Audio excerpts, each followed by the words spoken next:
We can now offer a full range of products, and that is certainly very helpful because our customer certainly has the needs for investment-linked products. Right.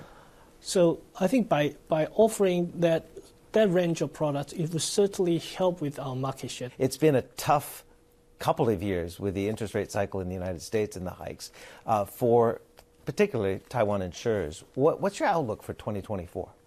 I think my outlook is positive. I think I have a very positive outlook for the 2024. We believe that Fed will have to cut rates, and that would help certainly the insurance sales, because in a higher interest rate environment, it's a lot more difficult to sell insurance product because the comparative yield they can get from other products. So what kind of premium increases can you expect in addition to the improved interest rate environment?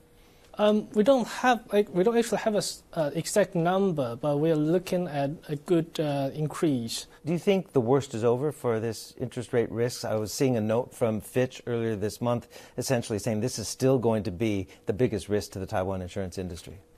Well, I wish that it's over. It's never, it's difficult to really pin down whether the situation is over, whether we can really completely get over this high interest rate environment. There's been talk about in the past, whether it was back in 2009, but I think you also applied for an IPO in 2018, which financial regulators rejected. I think some of the ratio to equity was not, you didn't meet that requirement of 5.5%. Are you revisiting the opportunity to potentially have an IPO? Well, capital injection is certainly an issue that we have closely looked at. Last year, we have issued sub-debts, which would help capital. But certainly, our goal is to go IPO. It's on our agenda. But at the moment, we don't have an exact timetable for that. Is the market looking better, though? I mean, we've seen since the end of 2022, the TAIEX is up about, 24%. And the economy seems to have a little bit of a tailwind right now. Is that your assessment right now? Yep. I think if you look at last year, especially the fourth quarter of last year, Taiwan's export economy is doing really, really well. And the YOY growth was really exceeding everyone's expectation.